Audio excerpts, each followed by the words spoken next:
Assalamualaikum warahmatullahi wabarakatuh. Selamat siang pemirsa.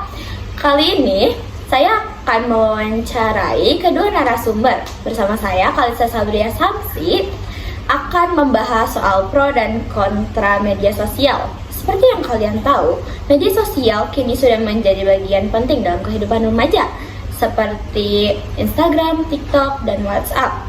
Remaja dapat berkomunikasi, mencari informasi, serta mengekspresikan diri dengan bebas.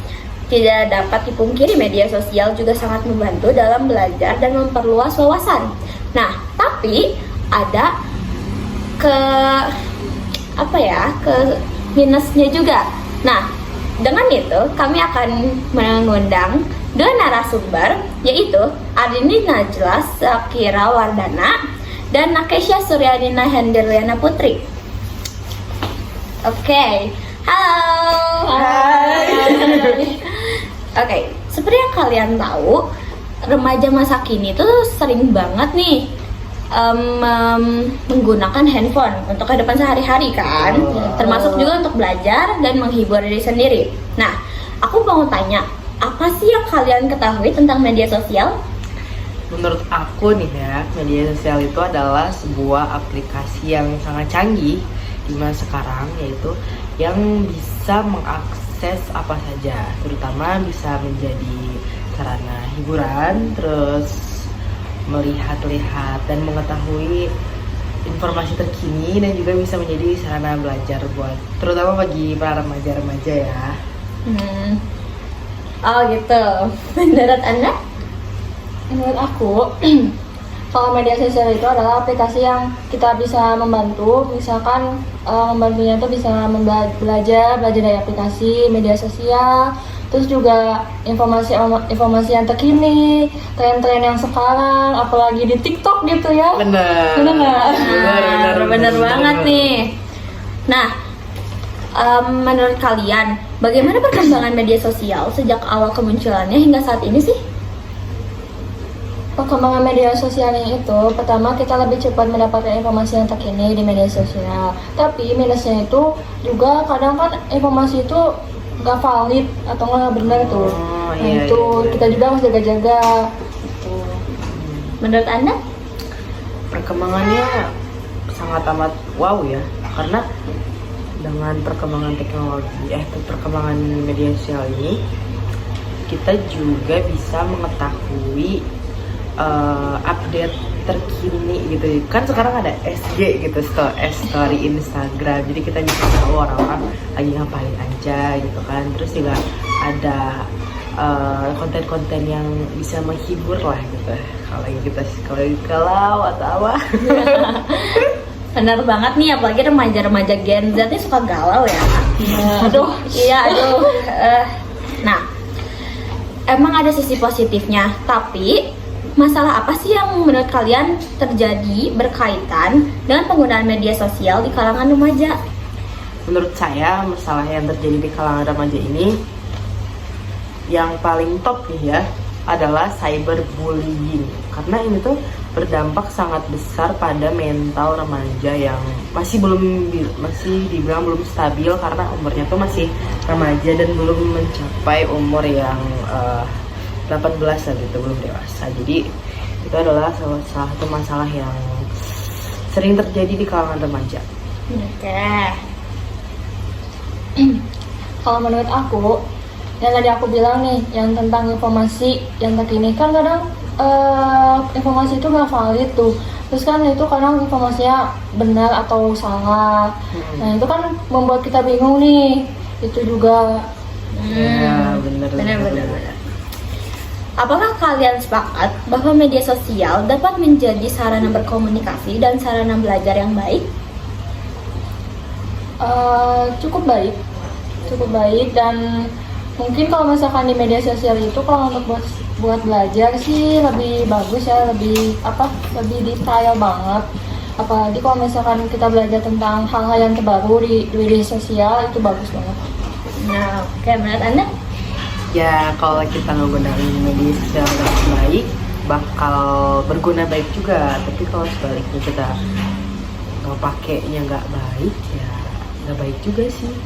Pasti semua juga pasti ada plus minusnya, tapi seluruh ini 50-50 sih. Banyak baik, banyak enggaknya juga. Ya bener banget sih. Itu juga tergantung siapa yang pakai dan bagaimana cara kalian pakainya. Nah, menurut kalian soal tadi, bagaimana sih cara menggunakan media sosial dengan bijak? Ya, pertama-tama kita harus berkata dengan baik, guys. Ya, kita berkata dengan baik, sopan, terus memastikan berita itu apakah valid atau tidak. Kemudian kita harus menggunakan media sosial itu untuk mencari hal-hal yang berguna ya teman-teman. Apalagi kita kan masih remaja. Gunakanlah media sosial itu sebagai sarana belajar juga, guys. Oke, menurut Anda? Bener banget yang tadi kata Kak Keis ya. Terus ada tambahannya lagi nih buat aku. Ini buat pelajar nih ya, terutama buat pelajar. Kalau misalkan kalian belajar, jangan menggunakan AI. Betul. Jangan menggunakan Betul, AI. guys. Apa sih AI itu? Ya ampun, kayak AI itu emang terpengaruh ya buat belajar. Sebenarnya ada juga sih buat terpengaruh buat belajar, tapi minusnya itu kan kadang kita ketahuan nih sama guru kalau misalkan kita menggunakan AI gitu. Aku mau tambahin. Nah, dalam media sosial ini, dalam perkembangan yang teknologi yang canggih nih ya, kan ada AI nih. Nah, sebenarnya kita boleh-boleh aja gunain AI. Cuman itu tuh untuk kita belajar, bukan untuk menyuruh dia mengerjakan sesuatu. Bukan untuk dia membuat tugas kita gitu loh. Jadi kita tuh cuman perlu mahamin terus materi yang kita pelajari. Iya. Sama contoh-contohnya juga itu loh lumayan ngebantu buat belajar loh. Iya. Iya, benar banget nih. Kalau AI sih menurut aku bagusnya buat cari informasi. Gitu. Kalau Ya. dipakai buat ngerjain tugas kalian sih jangan ya guys. Nah, berhubungan soal tadi, apakah kalian setuju bahwa perbedaan pendapat bisa berdampak positif bagi perkembangan sosial media? Menurut saya sih iya aja loh. Kan perbedaan pendapat itu sebenarnya hal yang wajar dan hal yang ya emang harus ada sih, karena kalau nggak ada hidup kita sangat flat ya teman-teman. Karena dengan perbedaan pendapat yang ada itu kita bisa mengetahui hal apa yang kita nggak ketahui, terus kita bisa berdiskusi dengan hal itu bisa jadi baik atau enggaknya gitu. Oke. Kalau menurut aku itu baik juga, tapi kalian harus menjaga etika dan perilaku kalian dalam berkata. Jangan kalian berkata kotor nih dalam media sosial, itu nggak bagus banget sih kalau menurut aku. Betul. Nah, tapi jika begitu, apakah media sosial lebih banyak memberikan dampak positif atau negatif? Wow, ini sama yang aku bilang tadi, banyak yang dampak positif juga banyak, negatif juga banyak. Kalau positif kita bisa mengakses informasi dengan cepat, terus bisa jadi sarana belajar yang luas lah gitu. Jadi kita bisa nge-searching materi yang nggak ada di dalam sekolah nih, kita bisa tahu lebih banyak. Terus juga banyak lah pokoknya. Tapi negatifnya ini di kalangan remaja nih ya, banyak juga yang searching tentang hal yang tidak harusnya kita ketahui. Dan terus banyak juga konten-konten yang nggak baik lah. Ya, betul. Ya kan? Gitu. Iya benar. Buat anak di bawah umur biasanya tanpa pengawasan orang tua ya. Betul. Menurut Anda? Kalau menurut aku dampak positifnya itu kita bisa belajar sesuatu dengan hal yang baru dengan media sosial. Terus tapi gini, ada minusnya juga. Minusnya itu kita dapat berita, tapi berita itu kan kita nggak tahu nih bisa benar atau salah. Nah itu kalian harus hati-hati juga. Betul, Yes. betul banget tuh guys. Nah, ngomongin soal hoax, menurut kalian apa yang bisa terjadi jika seseorang menyebarkan berita palsu lewat media sosial sih? Kayak tahu lah penipuan gitu. Pertama, betul nih. Kalau menurut aku, pertama terkena penipuan. Terus kan kalau misalkan Indonesia itu minusnya literasi kan. Nah jadi kalau misalkan kalian kekurangan literasi, kalian tuh harus selalu baca buku. Jangan malas baca buku gitu. Tuh guys, naikin literasi di Indonesia ya. Tuh. Nah, kalau aku sih, kalian tuh harus benar kata Ardini, kita harus meningkatkan literasi kita. Dan di zaman teknologi yang canggih ini juga kalian nggak usah khawatir, karena pasti nanti kalau ada orang yang nyebarin berita palsu atau penipuan gitu bakal ada pihak berwenang yang bertanggung jawab ya guys. Jadi tapi kalian harus literasi, tetap harus baca ya. Jangan gara-gara ada pihak berwenang yang jaga kalian jadi santai-santai aja, oke? Aku mau tambahin. Apa? Jangan malas baca. Kalian semua harus baca. Ya. Nah, kalian menggunakan media sosial juga kan? Iya dong. Nah, aku mau tahu dong pengalaman baik dan buruk apa aja sih yang pernah kalian kayak alami atau peroleh itu?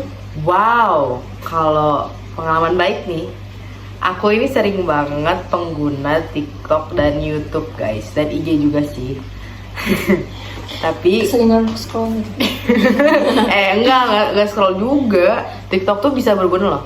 Aku kalau gunain TikTok biasanya tuh tutor hack ngedit gitu, karena aku sering ngedit ya.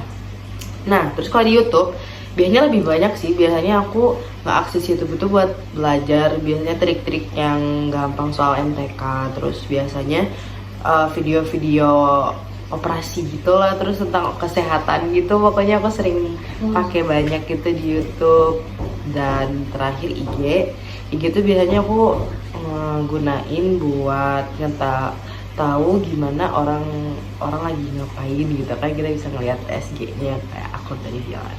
Nah kalau pengalaman buruk aku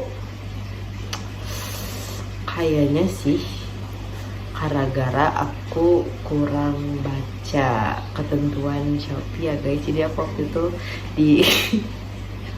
ditelepon oleh pihak Shopee-nya gara-gara aku memfotoin paket beserta nama dan nomor teleponnya. Jadi untuk kalian yang suka foto-fotoin paket, diperhatikan lagi ya. Oke. Nah, menurut Anda gimana pengalaman Anda? Kalau menurut aku, dari baiknya, pertama, aku nggak punya TikTok, jadi aku sering ngebukanya di Instagram. Wow. Aku juga. Oh. Kenapa aku nggak punya TikTok nggak tahu ya. Aku seringnya bukanya Instagram sama WhatsApp. Kalau Instagram tuh biasanya aku nyarinya informasi yang terkini. Terus kadang aku suka lihat SG orang kayak lagi ngapain sih itu orang gitu. Suka kepoin gitu. Terus kalau WhatsApp biasanya aku buat chattingan doang atau nggak kayak informasi dari sekolah kayak gitu. Terus kalau misalkan dampak buruknya, aku pernah di WhatsApp tuh di chat sama orang beberapa kali. Sama orang beberapa kali. Terus kayak dia tuh ngasih kata-kata kayak gini, kalau misalkan kalau kamu gak bayar, kamu nanti kena denda ya. Alas ya. Wow. Gitu. Terus aku kan takut tuh ya, aku ngasih tahu lah ke orang tua aku kayak gitulah kalau menurut aku.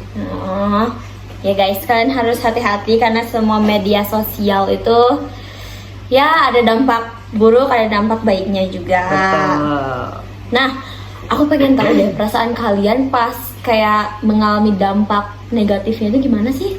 Wow, itu jujur itu semua aku deg-degan banget guys, karena aku tuh awal kira itu tuh penipuan gara-gara itu tuh kan biasanya kalau penipuan tuh profilnya tuh macem-macem ya. Dan ini tuh waktu aku ditelepon sama pihak Shopee-nya tuh pakai profil Shopee, kirain aku tuh penipuan, ternyata beneran dari pihak Shopee-nya guys. Jadi aku takut banget, deg-degan, kirain bakal disuruh kamu punya uang 1 juta gak gitu. Oke, dan Anda?